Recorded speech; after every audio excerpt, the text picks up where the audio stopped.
Good evening.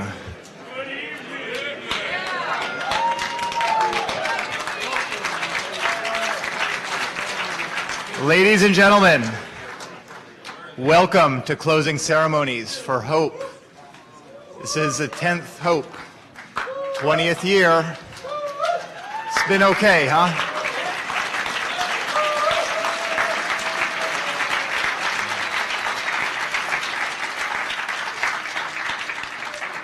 Before we get fully underway with the closing ceremonies, I was approached earlier by an elderly gentleman. He asked to say a few words.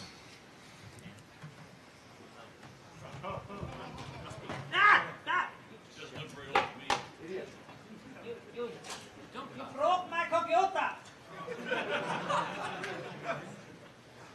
What is this? 1 second. Come! What's this?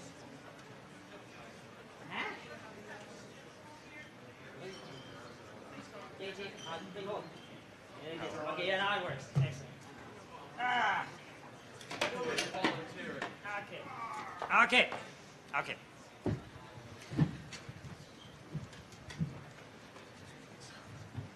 Ladies,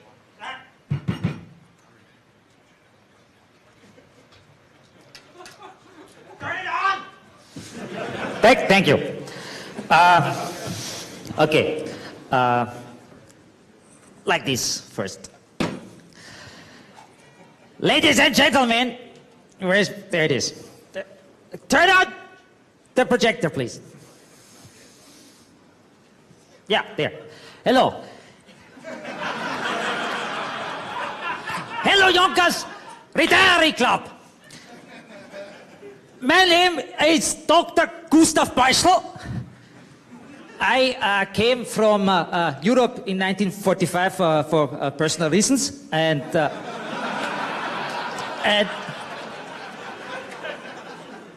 today I want to talk to you all about, especially very important here at the Yonkers Retiring Club, about understanding the hacker and its effect on society. Yeah. So let's go on.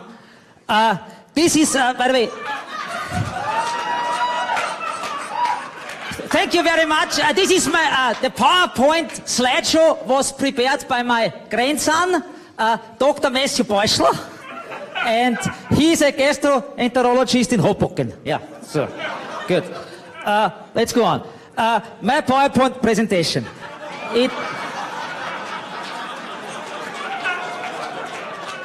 Happy.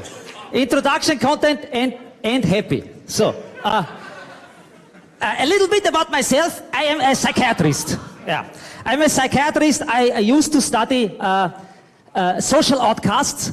The last thing I did was in the 1980s. I did research on live action role playing, and I took an arrow to the knee. So that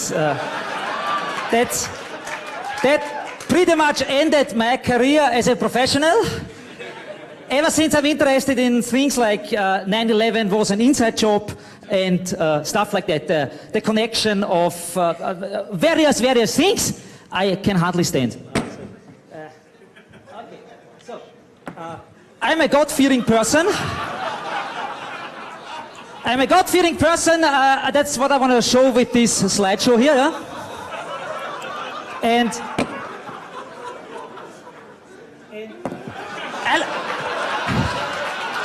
I like entertainment. I'm very open to certain groups like Black and stuff. Yeah. Okay. So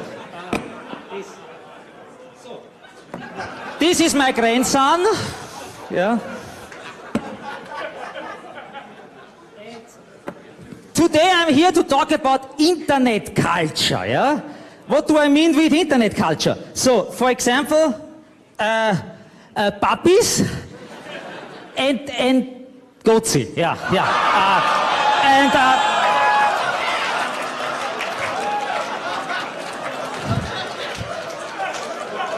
of all things, hackers. I'm very interested in this strange subculture of hackers. And I want to present it to you, my dear friends here at the Retirees Club. So let's go on. We are all as citizens of the United States of America, which I proudly am. I helped the space program and stuff. It's okay. We are all targets of mass surveillance. Yeah? Mass surveillance is targeting us like NSA, the no such agency and stuff.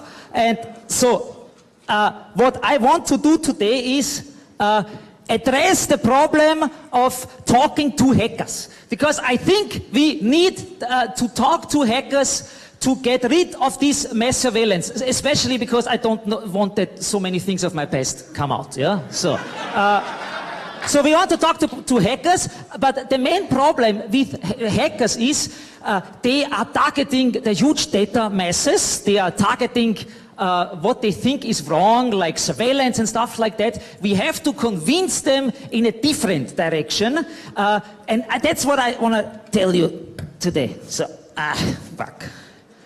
So it is actually a song. I do not have any instrument. I cannot play an instrument. I also couldn't find anyone to play an instrument for me. Except my other grandson who is in the basement. Okay, so let's try it. This is the song, okay? It's based on an old Viennese folk song. People, the world is a dismal place. They monitor every step.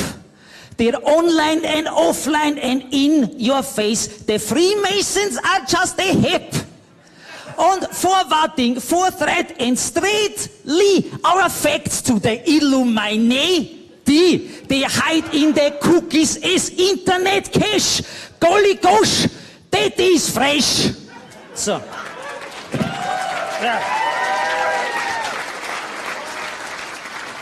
I have 10 more. So, chorus.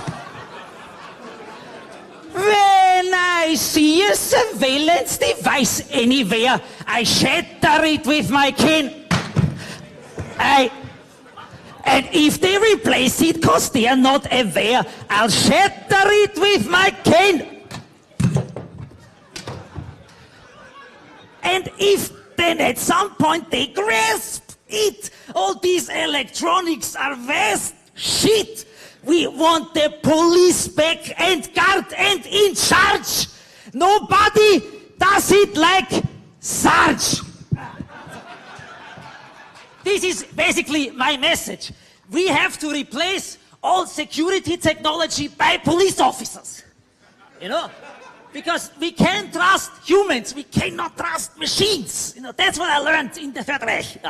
Okay. So, there. Yeah, one more.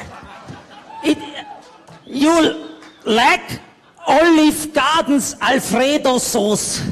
Well, the NSA already knew. They collect all our data just there because with electric machines, yes, it's true. For the data retention principle, you need honest guys. It's that simple. The NSA is the new KGB. This doesn't sound funny to me. So, it's good.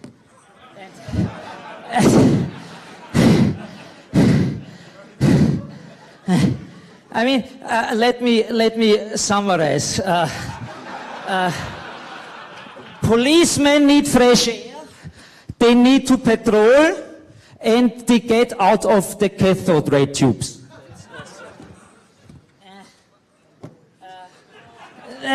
No circuitry, no cybernetics.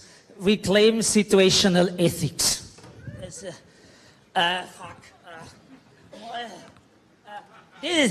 I'm looking for freedom, but not like the Hof.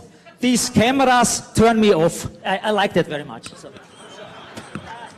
It doesn't end.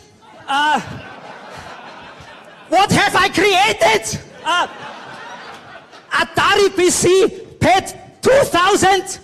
These hackers are hacking with every brand. They want you to stand with your back in the wall. That's why we should shatter them all. So, that's good. Thank you. Thank you. Thank you, my wife, my dog, Michel Foucault, and the Rotary Club in Sleepy Hollow. Bye-bye.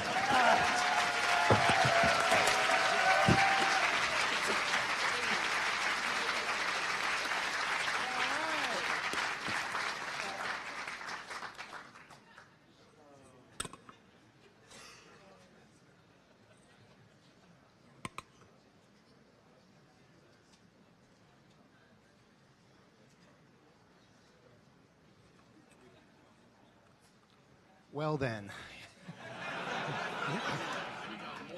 I'm told that discounted airfares to Austria are very popular these days, and Johannes is one of the saner people over there, so it's a very interesting place to go. Okay. Well, we did it. We're at the end, and this has been the most awesome one yet, right?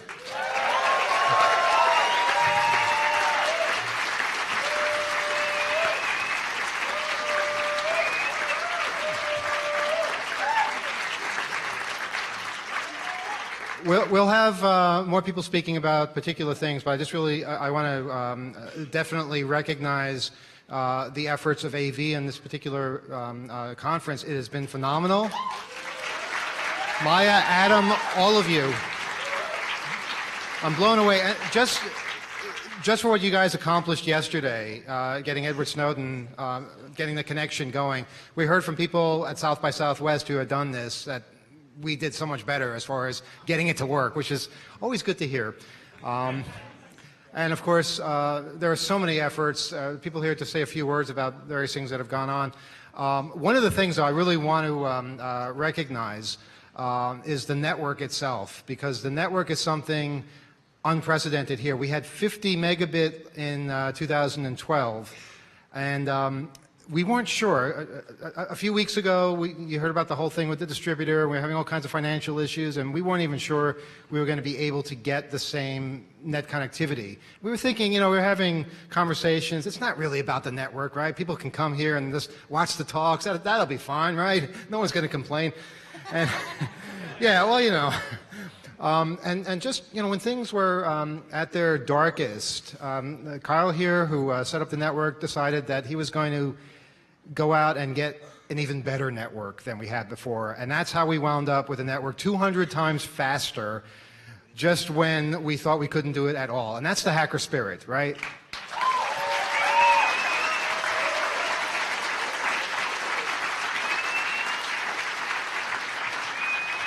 This is the guy to thank for this. This is Kyle, and he's got some people to thank.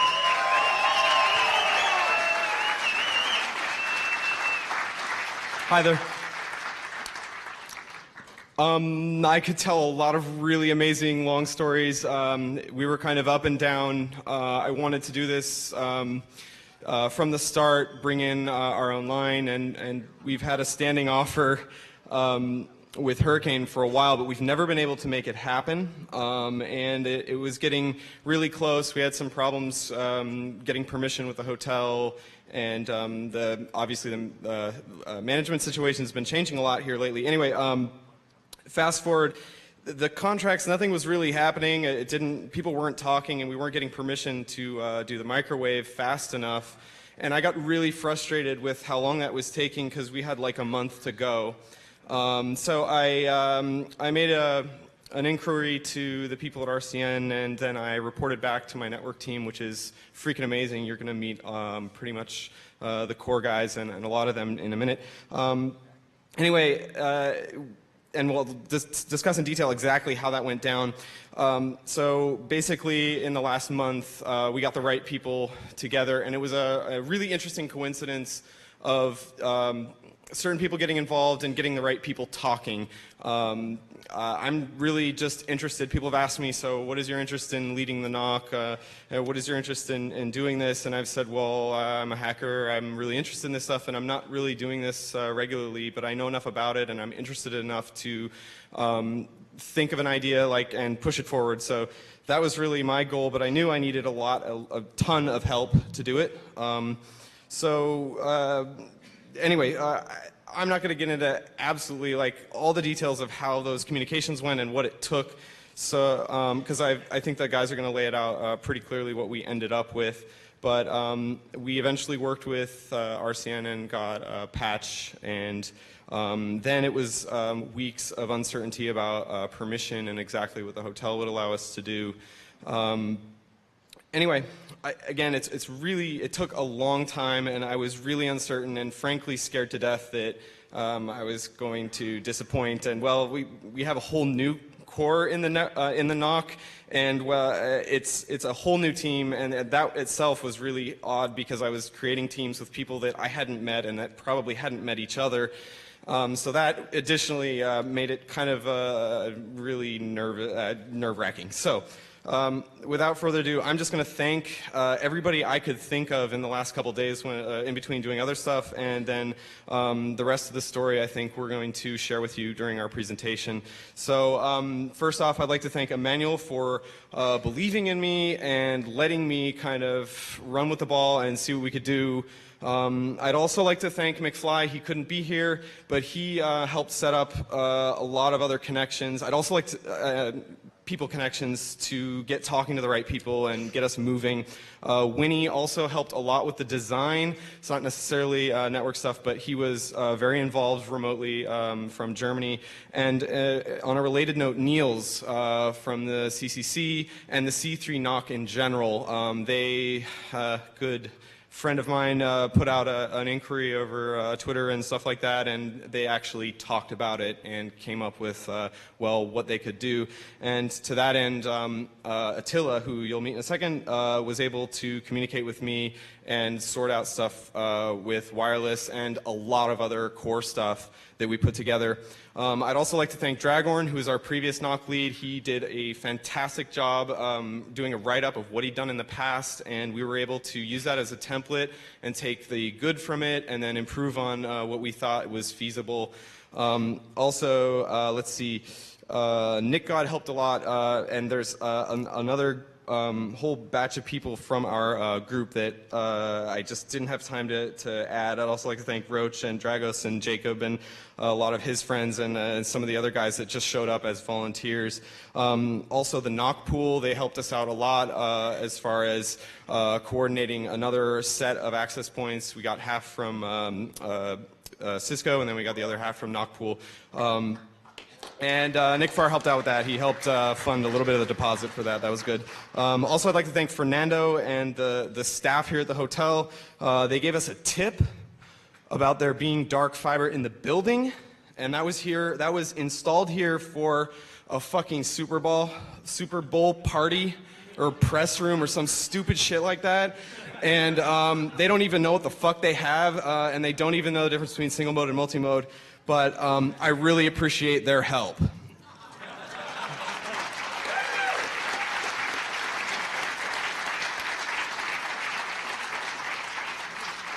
Building on that, I'll mention Cisco again, RCN, Zach at Yellow Fiber Networks, Jim at NAC.net, and a lot of others. Also, our unnamed wireless provider for pissing me off and being sort of incompetent and being a good backup.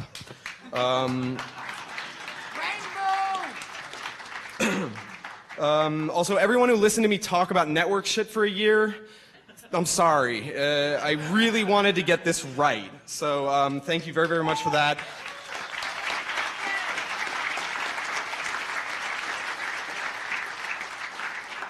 Emmanuel's definitely in that crew. All the volunteers who showed up and helped, especially Lindsay, she directed people to me based on their interests, and that helped me build out the teams. Also, and lastly, every single one of you who attended and politely had your fun and otherwise misbehaved. So thank you.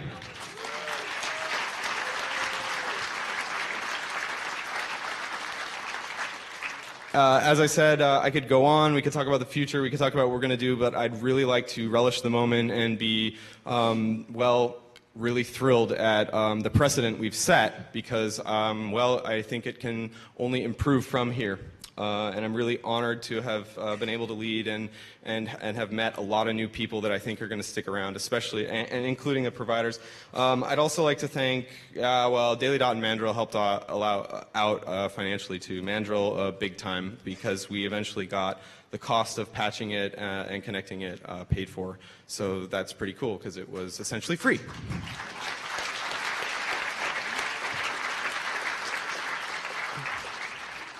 So, those are all the people I could think of. I know there's a ton more people. I'm really, really sorry. I had a lot of shipping to do. We had a pallet stacked up in the warehouse. You know, it was a really busy time. You know, we had all the equipment coming in. It was really, hey, the Amazon, we had all these packages. Shut up, Louis. So anyway, with that, I would like to introduce our current NOC team and do a really cool presentation on what the fuck actually happened.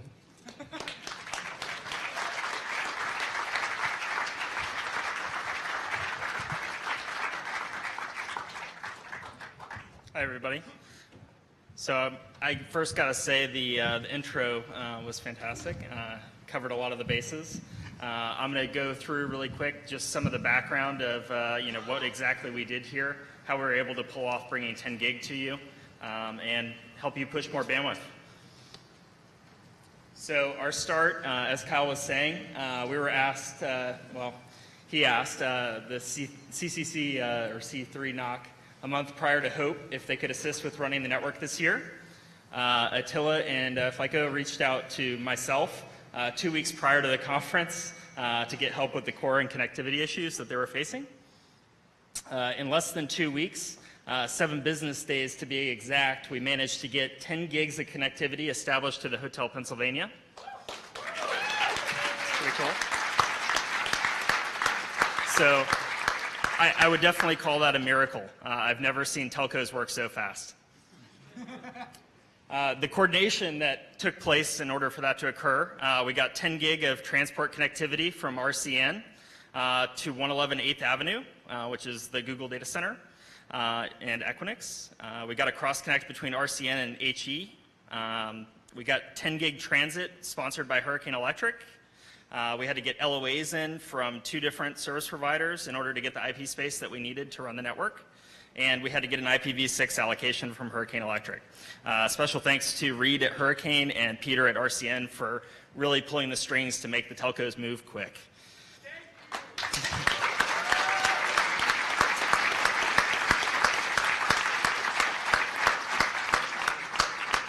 This is quite possibly the most exciting piece. So this is our very own dark fiber. It's scalable up to 100 gig in the future, if you can use it. We're disappointed. You didn't use enough bandwidth. So the hardware requirements to pull this off. Our core router and distribution were received last minute due to the sudden change of requirements and actually going to 10 gig. On such short notice. Literally, we received the last of the equipment the morning before the conference, thanks to Cisco and Yellow Fiber.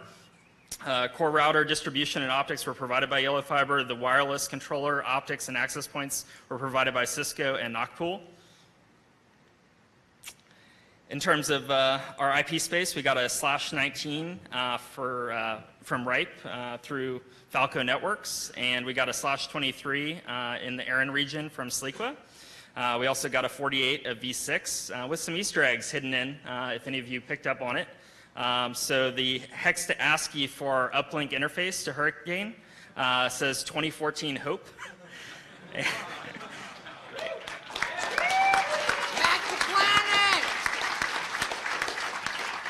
And the actual allocation has 2600 in it as well.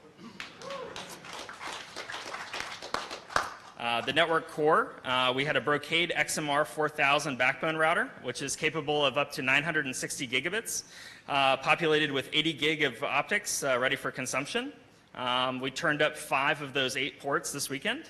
The distribution switches on MES and 18 were connected at 10 gig. The distribution switch on 6 was unfortunately connected at 1 gig because we ran out of hardware. Well, to be fair, we were supposed to have a 10 gig switch, and it was not. Yes, that is true. It was 10 gig, but we didn't have the right adapter. Yep. So this was during the Snowden talk. We had to put a fan directly next to the core. It got a little crazy.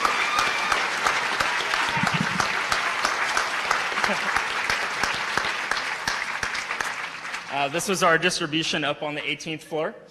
So we had three switches up here.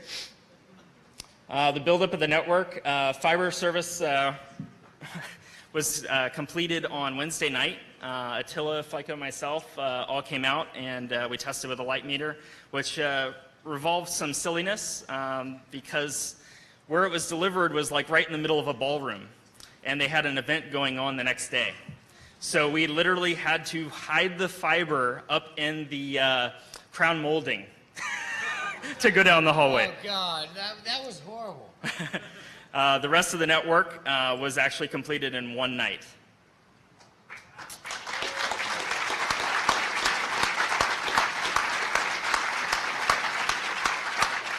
So I have some pictures of the equipment that was involved with actually making this happen, and how it came in. So a couple of pallets from 2600's warehouse. That was Louis. We had free Cat 5. It's all gone. Yep, all gone. And the core and distribution were actually delivered with Radio Statler on Wednesday. We needed a couple of bellhops to help us. I think it cost us like $50 just to get it to our hotel room for the night. So that was fun. That's actually our tag for the RCN circuit. It actually says Hope X on it. Pretty cool. This is fiber dangling from the from the DMARC. Advertising the connectivity. Hooking up a light meter. You can kind of see the fiber over here. This is when we were initially running it down the hallway, and then we were advised that there was going to actually be an event the next day. So at the very top there, there's some crown molding. We had to move it further up and actually like tape it into there. So when it was all said and done, it looked like nothing was there. This is Attila picking up the WAPs from Cisco. This was actually the morning of setup. This is about half of the WAPs that we have. Attila with some much needed coffee. We were up for around 24 hours at this point. Coffee wasn't enough. Yeah, coffee was not enough. We actually had to get some Club Mate as well. It was a rough night. Yeah, oh my God, Thursday we were. Need I say more? I think there was ethanol involved as well. Maybe some. All I can say is that we got the core network online, and we got 18.4 online 20 minutes before the conference started. And I was still there fucking punching cable. So obviously, this is a very interesting hotel from a cabling perspective. The only patch panels happen to be on the mezzanine, and that cabinet is locked. So we had to have some lock pickers open it for us.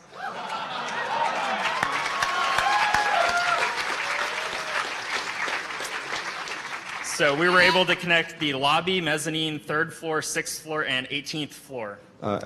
That's never been done before. We've never had connectivity on our network on the 6th floor as well. So this is an expansion as far as where in the hotel we had service. So that's excellent. I was actually told we had access to that patch.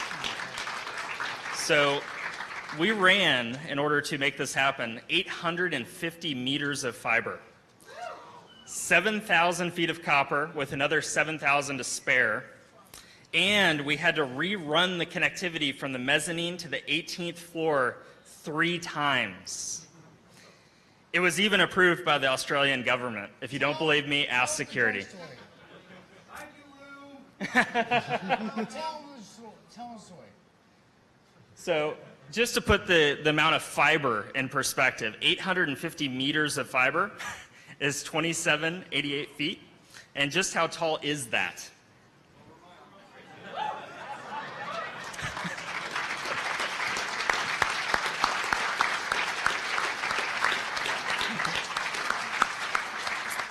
Unfortunately, last night at 3:08 a.m., the fiber from the mezzanine to 18th floor was cut maliciously. A handful of the NOC team spent 4 hours rerunning it. Unfortunately, it wasn't on spindles, so they literally had to just drag fiber down the and it all got caught up. It took about 2 hours to untangle. So that was the 3rd time that cable was rerun. I believe that's like a compound fracture. Yep. Yeah, it looks like a key. Hospitals for that? That or a gerbil ate it. So in terms of wireless access points, we had 49 access points on site. 34 of them were deployed. We would have deployed more, but we were looking for hotspots, and you guys didn't use enough bandwidth. So, some interesting stats. 39.5% were on encrypted Wi-Fi. I don't know what to say to that. Hello, Chris Kringle. 42% were on 2.4 gigahertz, which according to Attila is actually pretty good. It's better than on the CCC, so if you have a device that doesn't support 5 gigahertz, try to buy one. It might work better on conferences. We had 2,785 unique wireless clients. We had Chris Kringle actually attend HOPE this year, as did the quote-unquote government. 2 users found themselves as awesome. And we found one fuck knock user, but we didn't catch that one in time. Breakdown by manufacturers on the wireless. We cannot talk about what my usernames were. Top 10 usernames. By the way, you could have used any username and password combination, so. Users on the network, we had 3,000 or so attendees, speakers, etc. 6,921 unique DHCP requests, so about 2 times the number of users. And the most traffic utilization occurred as a result of people actually using the network during the Snowden talk for streaming. And you can actually see that on the graphs, and you can see that it will continue. So we about doubled the amount of traffic we did post-Snowden talk as a result of that. Our peak was 1.5 gig out of 10. No one got dropped. One thing, as we really wanted a lot of resources, I'd spoken about wanting to expand and grow, and I knew the seriousness of a lot of what was going on would make it important to have resources, but the way we were doing streaming and the way we were, basically crowded and needing to have simulcast, we really wouldn't have been as successful as we were if we hadn't had the bandwidth we did, because a lot of that stream was coming from the internet. So it was really, really useful that we had this, and well, you can see it there. Actually, I want to give big props to Cisco, because they loaned all the access points we had that made it for everyone who was on wireless. They loaned us like, what was it, 40 or 50 access points? We just said it already. Yeah, we covered that. So just to give you an idea of the power of the NOC staff and how many of us were watching the Snowden talk, making sure that stuff was continuing to operate. This is a small picture. Hurricane Electric engineers were on site during the live stream to ensure that nothing would interrupt it. Again, thanks to Reed and his crew.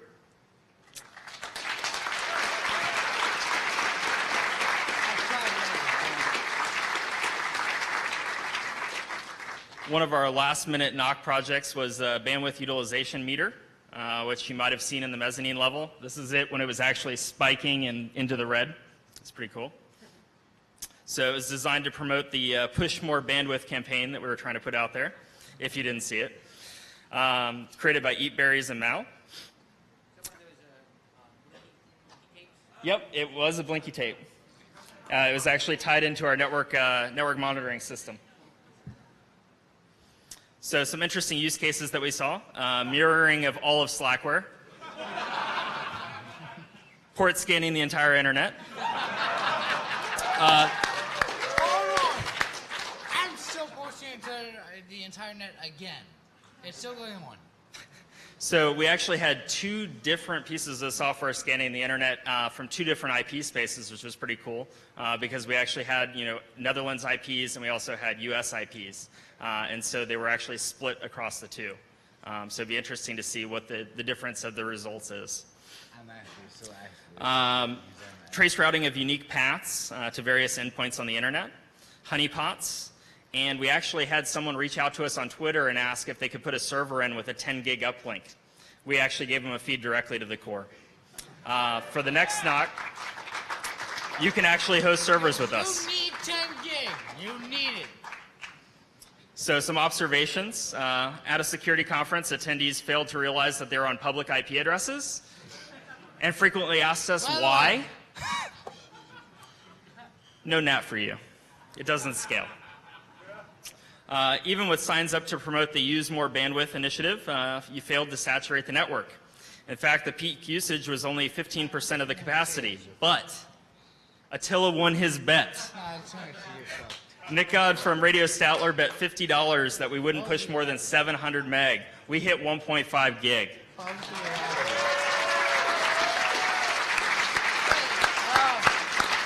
Wait, we hit 1.75? So in terms of abuse notifications,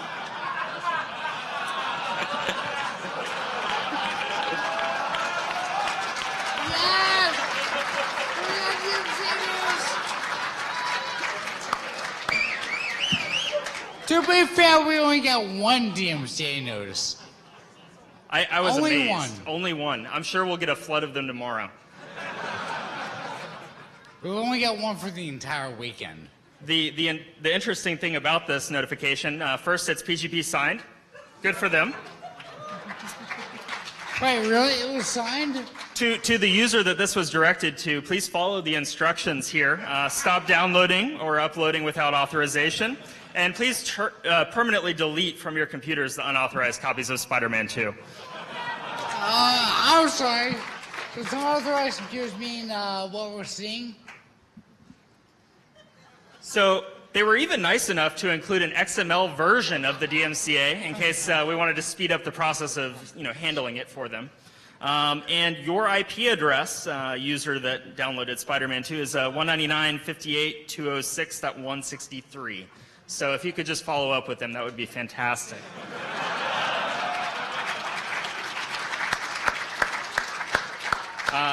An extra special shout out to the rest of the Hope Knock team. You can follow us on Twitter at Hope Knock. And also to the C3 Knock, Niels and AK-47. They actually saved us the morning of the conference after myself and Attila had been configuring for over 30 hours. We actually ended up getting to sleep, I don't know, maybe around 2:30, 3 o'clock in the afternoon. And they were willing to assist us from across the pond. That was fantastic.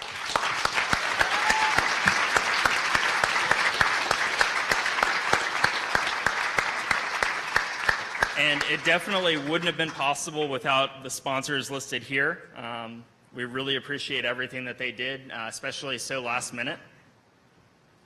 What we still need, we need help tearing down the network. Please meet us in the knock after this talk.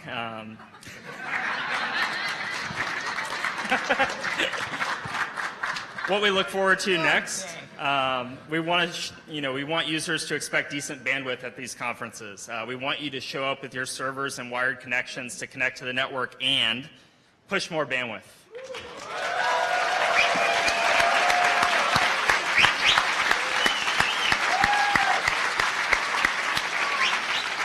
Thank you.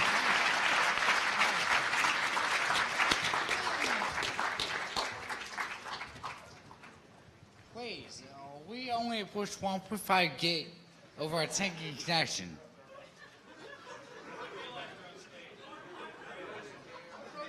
We wanted you to max out it. We're done. We can go now. You got no. Hey, no. Hey, the knock's still open. We still have 1 gig drops. Come there, get some internet.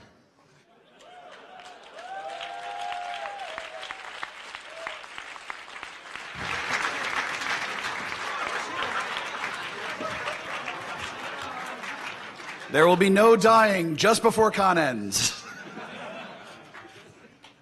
All right, guys. Sorry, just give me 1 second to get hooked up. And my name's Tech Darko. I run Radio Statler along with a couple other people. And this year I wound up helping out with running the Snowden talk from a technical aspect, and along with the AV guys who, again, did an absolutely incredible job with it. So let's just give them a quick round of applause for the amazing work they did.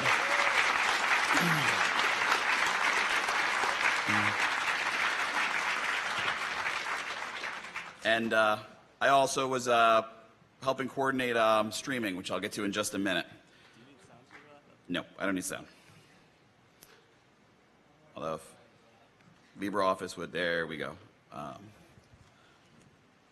Okay, so, yeah, hold on. Nothing to be an opinion. All right, so this year, remote speakers. Hope this year had currently one of the most prominent people in the field of hacktivism and everything, Edward Snowden. And because obviously he can't step foot back in the country, we had to do him remotely. He had done South by Southwest, but there had been a lot of, well, issues. So we wanted to make sure that for our event, when we had two people who were absolutely incredible in this area, in this field, everything would go without a hitch. And thankfully, as we all know, it did. That said, it was not that easy. There was a significant amount of planning. Step one was to not use 7 proxies. You can boo me all you want, but we also went through and we were planning because, as we all know, things go wrong. And sometimes it's not a bad thing, but when we have the keynote speaker and a conversation with someone who is going to get watched from around the world, we don't want stuff to just not work. So we had multiple things. We actually had several fallbacks involving calling him in Russia and using the phone line back there. It's also used for social engineering. We had another fallback which involved having someone sit up on stage with a laptop and type messages back and forth with him, have someone read them, and then type what was ever being said by Ellsberg. And the absolute last fallback was that we would, by any means necessary, use anything from text messaging to secure messaging to whatever we could make work at the last minute. So we actually wound up using Google Hangouts to do the entire thing. Yay, Google. Although, anybody from Google in the audience, particularly anybody that works with Google Hangouts, if you could make it so I can mute things like chat messages that happen in the background. I'm assuming a lot of you heard that little ba-da-dun during the chat. We had to send them a message, and yeah, so we could do something like that, and also if we could make it so we can permanently hide the friggin' icons, because anytime we'd move the mouse, they would come up on screen. We used Google Hangouts to chat with him, and we connected him a little early, and it was actually pretty amazing how well it worked. This time, we had a bunch of people who were here who watched the talk at South by Southwest or were there at South by Southwest.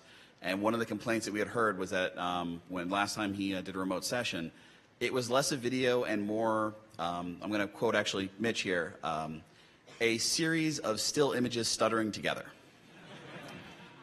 This time we were able to pull it off without a hitch. And with our first plan actually worked. And there's a couple of people in particular that need to be thanked for that. Emmanuel for working to set it all up, Kyle, Greg Newby for making sure and coordinating everything before the conference, our AV folks who managed to, I will say we had a whole bunch of stuff wired together, so our AV folks were actually hooking everything up at the last minute and making sure everything worked, which was a little interesting. We actually had 3 MacBook Pros running back there, so it looked a little bit like an Apple store, but it worked, so I can't complain.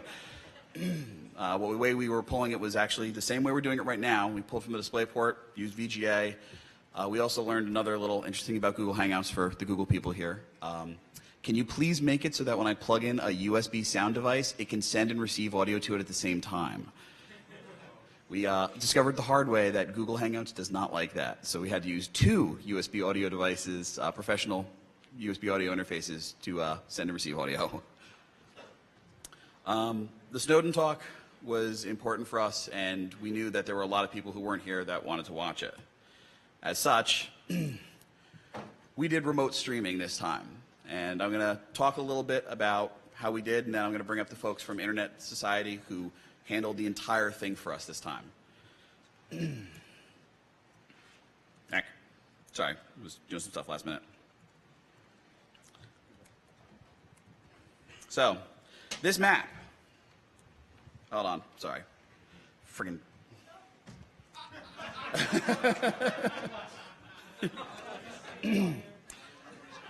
Anyone remember on Fedora how to make it switch over to mirror your display? Since it's not working. Table's not going to. Huh? Seriously, anybody know?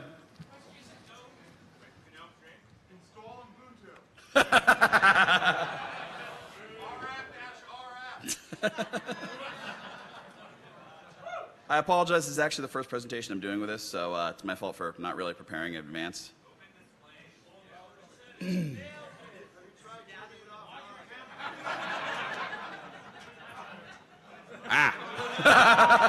we go.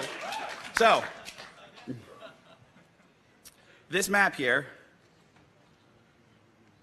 is where we were streaming to. Any country that is not in white was watching the Hope Conference remotely.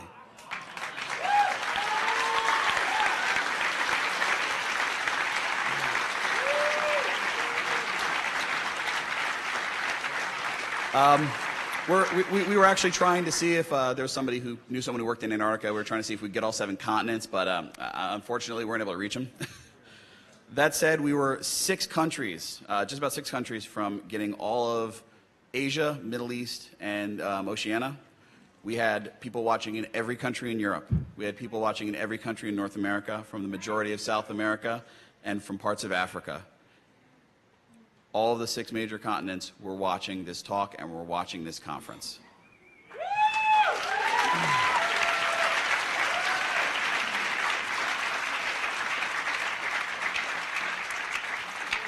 These are our analytics just from the embedded web players.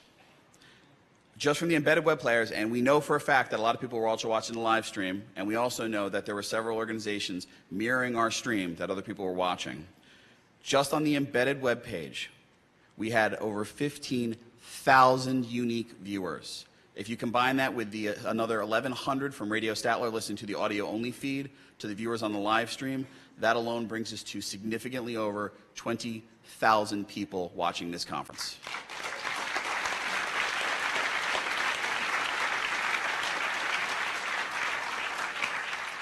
We had people watching from over 140 countries. This is significantly more than most other conferences can ever claim. So thankfully, it was for Hope 10. I'm going to take 1 second and bring up the Internet Society. I want to thank Julian McPhee and Paul Breaker for their incredible hard work. We had some issues with communication, so the streaming actually got agreed to and the serious planning started on Tuesday. Thankfully, these guys were able to pull everything together and do such an incredible job. I mean, we had HD feeds from every room out to the entire world. We had, and everything is worked wonderfully. So if I can just get Paul to come up for a second and say a few words about the Internet Society, who sponsored the whole thing for us. Thanks, Darko. Thank you. So one of the key reasons I'm here is to make sure you know about the Internet Society. This is Jolly McPhee. He's a member of the New York chapter of the Internet Society. I represent the Internet Society Global Organization.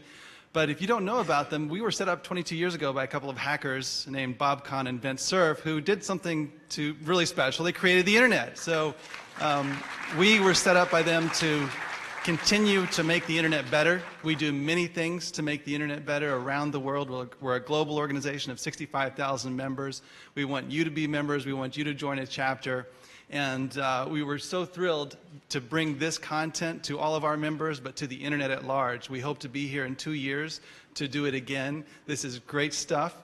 So I think the introduction is made. You know, Internet Society, we know you. We want to keep this relationship close, and thank you for the opportunity to allow us to do it. I also want to say the live stream platform served us very well. I have to give some props to them. We used, for the technical issues, the technical infrastructure, I should say, we used the HD 500 streamer, broadcast streamers from Livestream. It was great stuff, so good stuff. Thank you.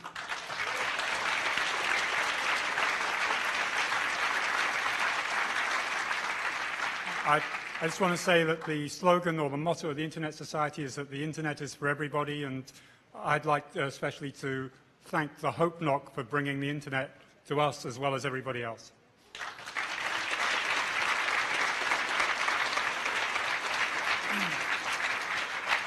Speaking of live stream, one thing to note is that the Hope Conference was one of the top watched live stream for the entire weekend, and we were the #1 featured stream throughout the start of the conference until now.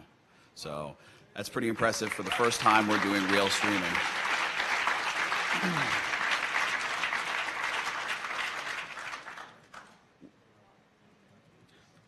Sorry, I should have prepared better. I'm kind of, an asshole for that. So Radio Statler also is a project I run, and it's a streaming audio station that runs out of the mezzanine throughout the duration of the conference. There we streamed a couple of talks this time. We do interviews with speakers, including we were the only organization, I believe, to have Daniel Ellsberg come talk to us after, and he told all the press, I think, to go shove. Yes, thank you.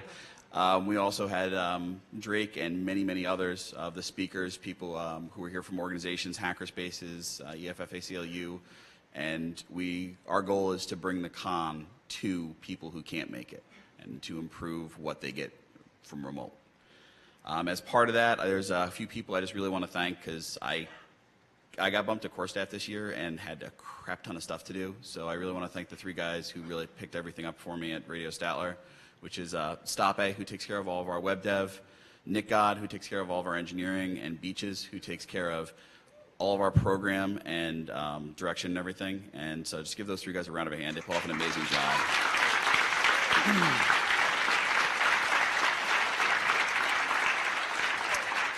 As part of that, this year, Radio Statler broke, we had a total number of listeners of 1,057. So we had 1,000, granted, that sounds pretty insignificant compared to the 20+ thousand people watching the streams, but for something that was pretty much unique content, not people coming to watch a Snowden talk, we pulled off a pretty amazing thing this time. So, and we will be back next time to do even more. As part of that, we got some free shirts we want to give out, so Bunny's going to come up and throw stuff at you.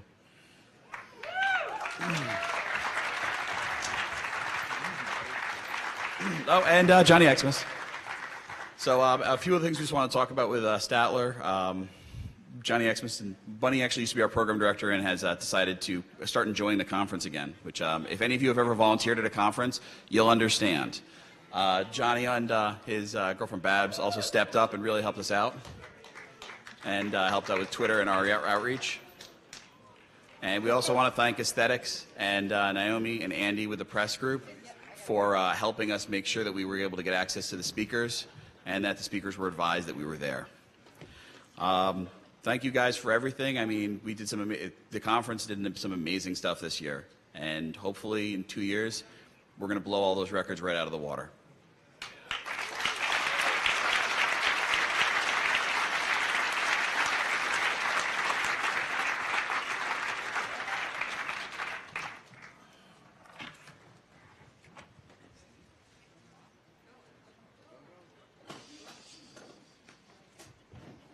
Sounded like breaking glass backstage.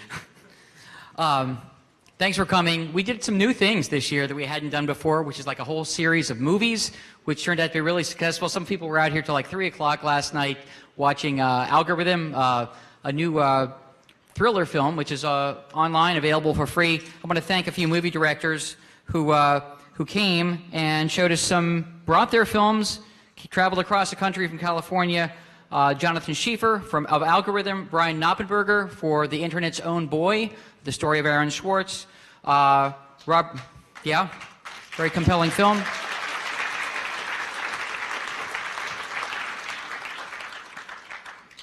Robert Greenwald, no relation to a journalist by same last name, who introduced War on Whistleblowers.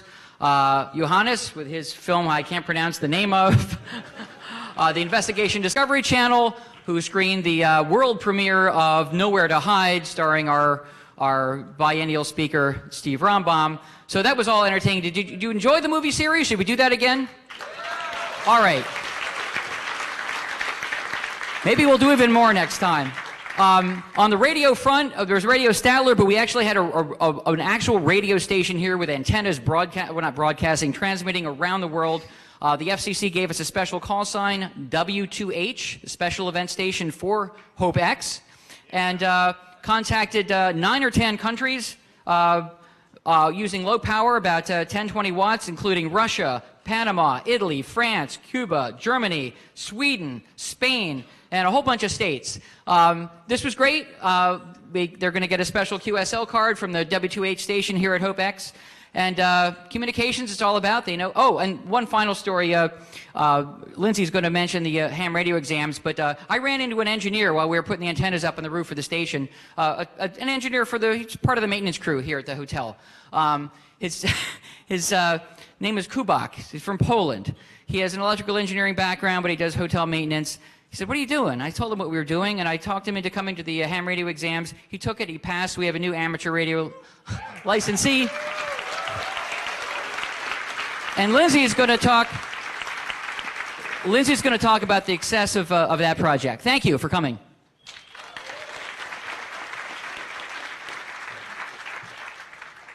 So one of these years, I'm going to talk Bernie S. into upgrading his license. All right, so we had 36 people take exams. 27 people passed. To break those down, that's 17 technicians, one of which was on our AV staff that I know of, Doug. I don't know if anyone else among my volunteers. So there were 6 generals and 4 extras, one of which was me.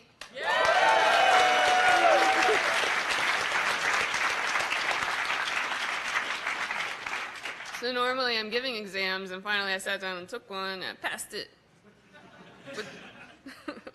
All right, so on to volunteers. Everyone's been so great. Like I've met so many great people this year, and have had great support from everyone, even when like stupid shit happens, which is like always. And people step in and take over, and I've been able to sleep and eat, and it's great. And thank you. Yeah, I know, right? So I especially want to thank Night Owl, who has really stepped up.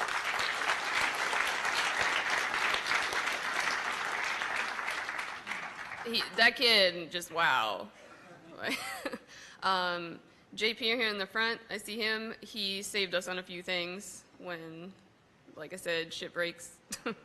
I thank everyone by name, but that would be crazy, and I don't remember anyone's name. I'm so sorry. I love you. Thank you to the people who helped me with that door that broke. Ask me about that when I'm not being recorded. It's a good story. Thanks to my not volunteer, not Kevin.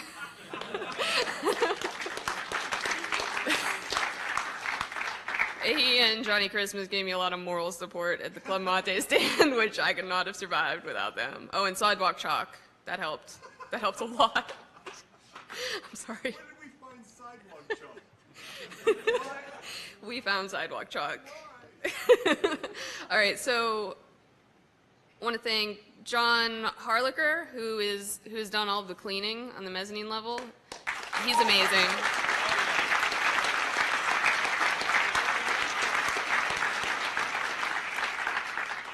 You've probably seen him around. He's been keeping this place from being a disaster. And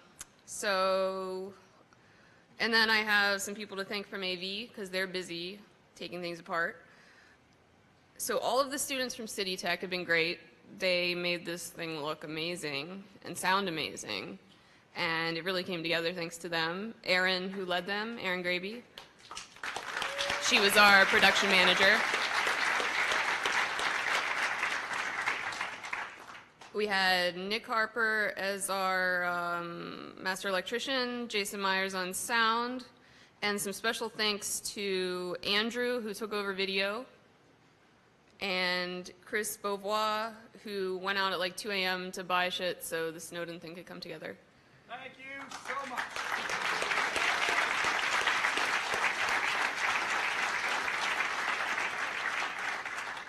And a message from AV as well as me.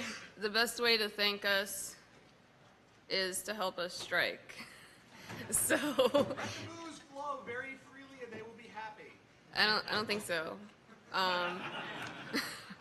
So as soon as this ends, This room, the other rooms are already being taken apart. This room's got to be taken apart. You know, all of the lights and everything. And so we need help with that. As many people as possible. Makes it go faster for everybody. And on the second floor, I have no idea what's going on down there. It could be on fire. So. Took care of that. It's all right now. It's good? Yeah. The fire's gone? Okay, good. Most of it's gone. We think the mezzanine is still there. So assuming that we have to take that stuff down as well.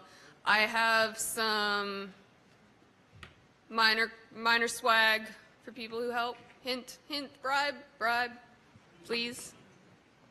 I promise not to get anyone trapped in any rooms with broken doors if you help me. If you don't help me, no promises. So, and that's all I have to say. Please help us take the conference apart. Love, Lindsay.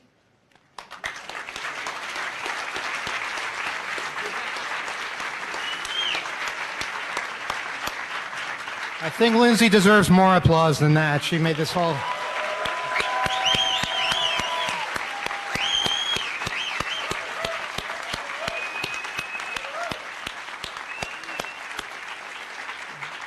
Most everything we do here is impossible. I just want you guys to know that. I mean, having a conference in the middle of Midtown Manhattan with a bunch of computer hackers, and this is a $500,000 show as far as I'm concerned, as far as the effort put into it and the professionalism.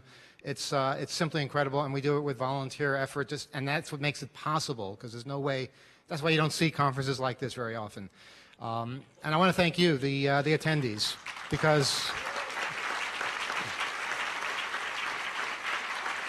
we had a pretty scary situation because, well, when you have Edward Snowden appearing, lots and lots of people want to see that at the same time. And of course, you know, it was on a video screen, so it didn't really matter where you were watching it. It's going to look the same.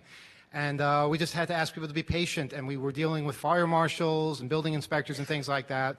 Could have gone very badly if people weren't cooperative or were overcrowding and things like that, and people were just great. I've seen this before at our conferences. I've seen people behave really maturely, and that's what makes it possible to do these things. So thank you to you guys for doing that.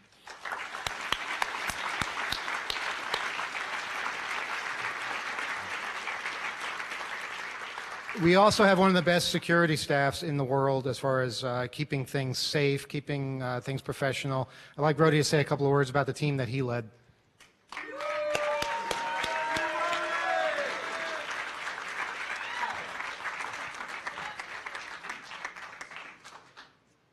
I'll talk about that box in a minute. Yes, folks, that is the box of shame. The items that you have managed to somehow leave somewhere or in somebody else's possession, and yes, if it has a name on it, guess what? I'm going to read it. Now, I've been doing this, doing security here for a long time.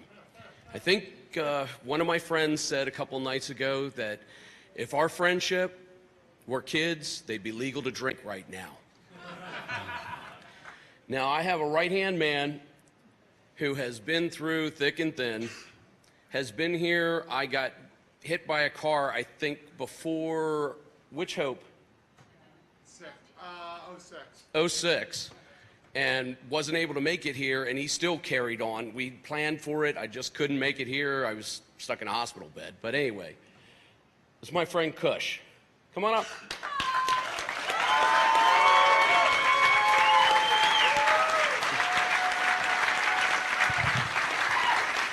Now, I will tell you this.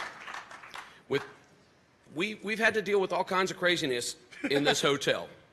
We've had to deal with the hookers. Yeah, okay, yeah.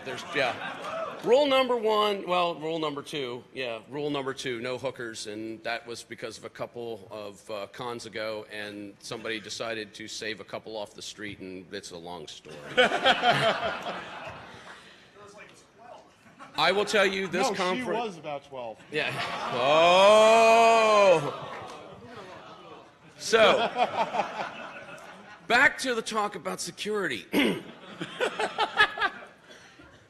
We had this conference, we had probably one of the more challenging deals with absolutely new staff here in the hotel. Go figure, every couple of years we have to deal with new people who haven't dealt with us before, which they see a hackers conference and then just go, ooh. We had 2 building inspectors, the fire marshal. We had to rearrange everything on the floor. They came down there and they said, no, this is not like it is on these paperwork.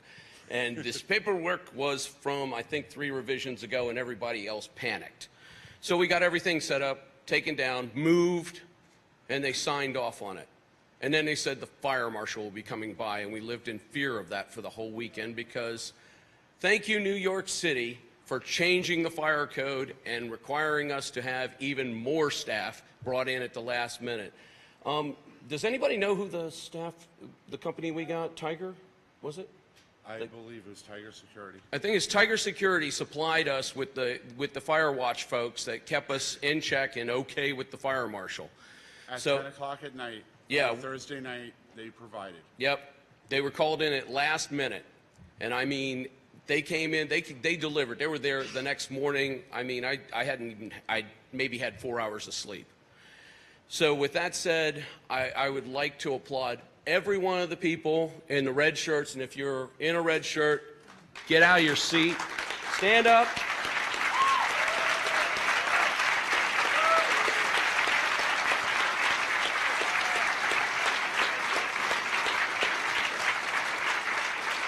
I would also like to thank Not Kevin for being an integral part of the security team and walking up to me and asking me if I'm okay half a dozen times. I'm like, okay, yeah, I'm still okay. So by the end of it, I just kept looking at him and I was going, I'm okay, I'm okay, I'm okay. By the end of it, I'm looking at him and going, you okay? And he's going, no. So with that all said, thank you all. It was an incredible conference. Actually, with the Snowden talk, normally when this place is packed to the hilt, we have people who are nasty, belligerent, crazy, and don't want to get out of aisles. I would like to thank our team who put down the red tape that you see out there to outline the fire aisles. So now you know. Thank you, Melissa.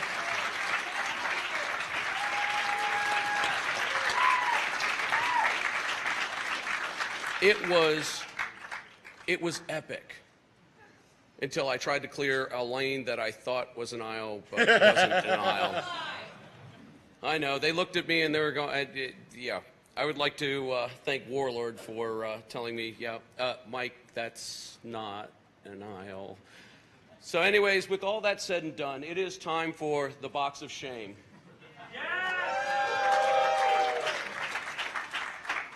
If you own one of the items in the box of shame, we expect to see you downstairs at the security desk with your head down.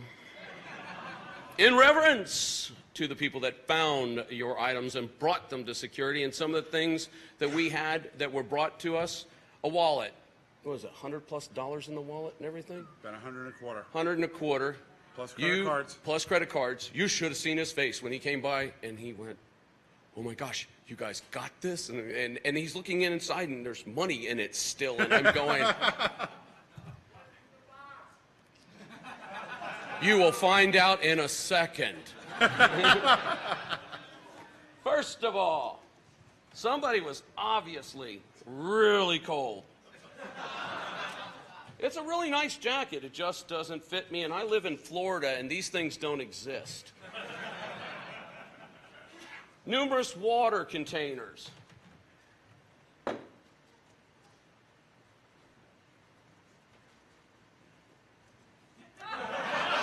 Who the hell leaves this somewhere?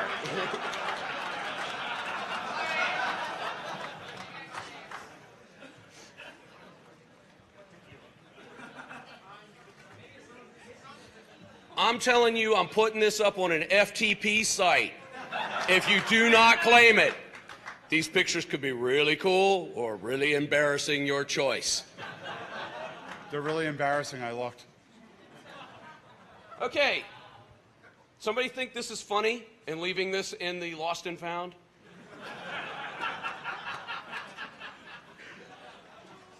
Oh yeah, if you do show up, our tip jar is a little lacking. We could use those. Now for the really embarrassing stuff. Oh, hold on. Anybody lose a Fitbit?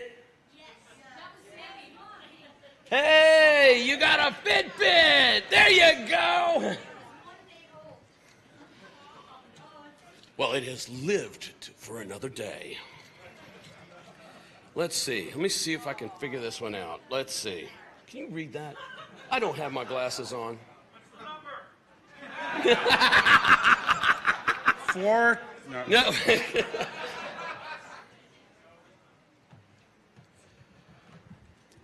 Anybody here named Louise Blanche? Really? You can't even attend the closing ceremonies noting your stuff is somewhere in the lost and found? I think we'll mail this to her with a really objectionate note. We'll probably need more tips for that, so make sure that you come down. Okay, there seems to be some argument about the credit card that was left here, but either way, it's downstairs. If you lost one, come down there, and yes, you'll have to show ID. Good gosh. Now, after this meeting, or after the ceremony is done, we need to tear down this place. We need to definitely take all this stuff out, and we need to make this place look like we were never here. That's kind of hard. This place has been here since 1919. To make it interesting on the second floor, I don't know how it happened, but there was some kind of security mess up, and when everybody was loading stuff in, and I don't know, somebody was trying to load in a whole distillery on a luggage cart, and security found it. Yeah, we could stock 6 liquor stores with what we found. Anyway, thanks to everybody not participating in yesterday's unannounced security drink-in downstairs, there's still a lot of alcohol left. Nothing motivates people to do work more like alcohol. I don't want to carry this home. You can carry it home. So come downstairs, clean up, work up here, clean up. Talk to us later, because we ain't serving any alcohol, period, because we don't know anything about that stuff. But there'll be miscellaneous stuff left over when everything's cleaned up. So thank you all. Thank you for having us, and we love you guys showing up every conference.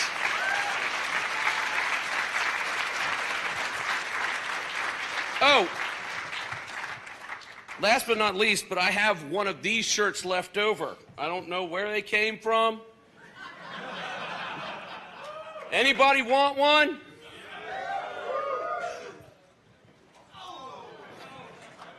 No fighting. Have a great day.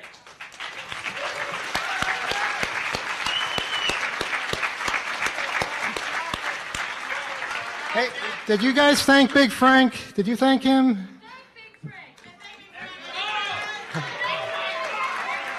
He's watching on live stream. He had to go home, but Big Frank saves our asses so many times. Okay, everybody. Thank you, Big Frank. Let's hear it.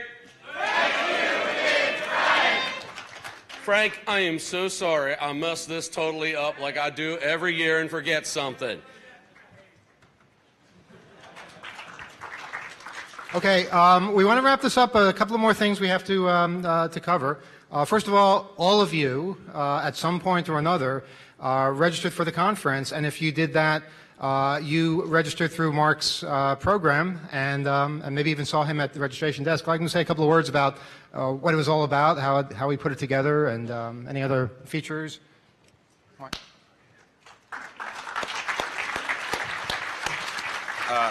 So I'll make this brief. It was an unprecedented year for registration.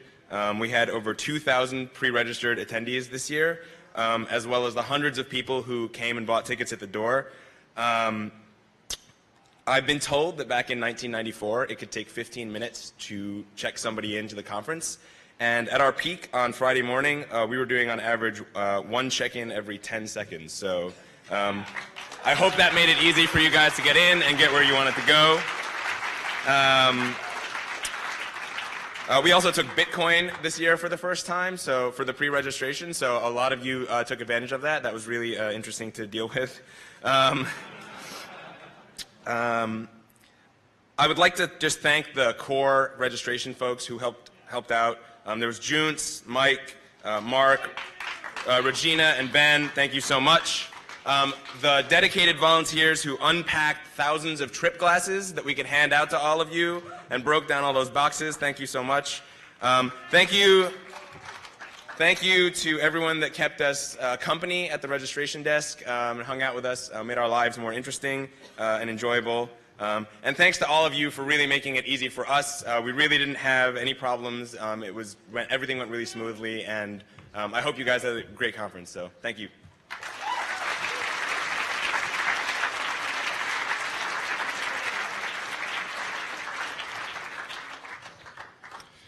Okay, amazing. One more thing that we need to do. Also, I want to thank, by the way, I don't know how many of you visited the vendors downstairs. We had the most awesome vendor setup, I think, ever at a Hope conference. And that was all due to the efforts of Bernie S., Greg Newby, Mark Silverberg, who interfaced with so many different cool people.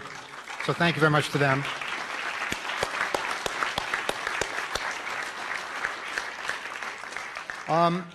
A little ceremony that we want to engage in right now. That's that computer over there that you've all been admiring. That is our Z100, our Heathkit Zenith Z100 that we purchased back in 1984. And that was the 2600 main machine. That was we entered subscriptions on that. We didn't do any hacking from there. We just basically did all kinds of legal things on that machine. When we first got it, it had two floppy disks, two 5¼ floppy disks, and then we replaced one of them with a 40 meg hard drive, which was huge back then. Kyle, could you show the folks? It's very heavy, so you need somebody strong who can pick it up. On the side, yeah, you see there's a nice Bell System sticker that we got. And on the back are all these, it's got a great keyboard too. On the back, all these S100 slots that we never used. It was a really cool computer. It's loud. It sounds like an airplane landing when you turn it on. Unfortunately, you can't really turn it on now. We made the mistake of leaving it in a garage for a few years. And, well, it's interesting because you know how computers have mice. This computer had a real mouse that decided to live inside it and chewed up all kinds of things. So we were talking about this on the radio a few months ago, talking about how we'd love to restore this machine, get it working again, maybe find out what's on the hard drive. And we got a call from our friends over at March. That's the Mid-Atlantic Retro Computer Hobbyists. I think I got it right. And these guys, these awesome guys, are going to take this computer and restore it for us. And isn't that... And we have somebody from March right here who's going to say a couple of words about the organization. And then I'd like for people to treat the machine with some respect. We're going to have a procession down the aisle. If you could just, it's given so much service, so you know, polite applause would be appropriate, I think. And then we'll conclude everything after that. Come on up.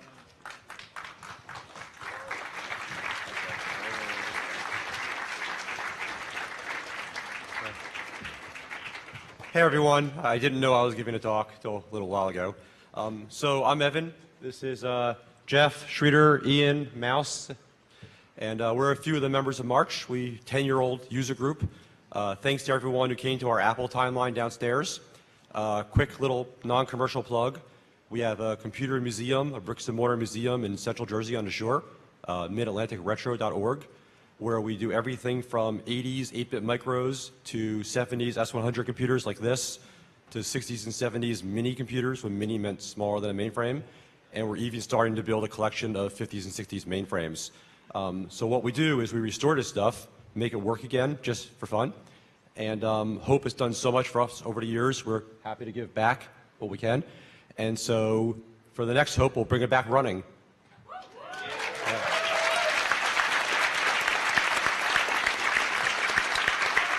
And if I could just take one more minute, Emmanuel. Ian, if you could talk for a few seconds about what's involved to restore something like this, maybe, just quickly.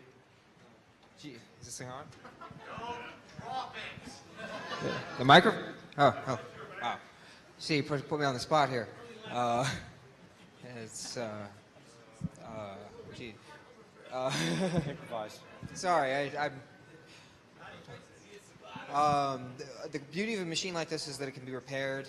It's dirty. It's obviously got some mice living in it, or had at one point in time. But, oh, sorry. As you can tell, I'm not used to public speaking. I'm used to fixing things.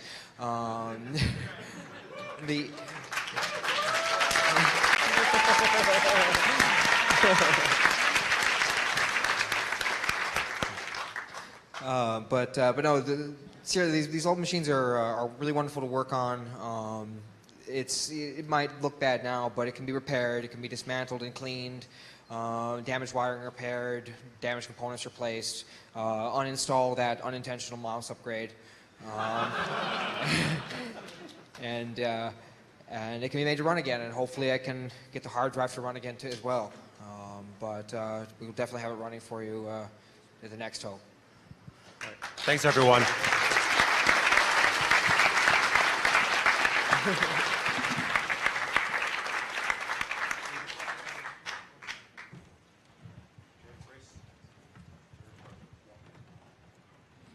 Okay, if we can just clear a path for the exiting of the Z100.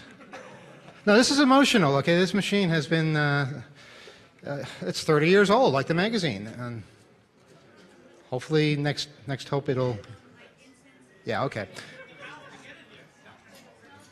All right.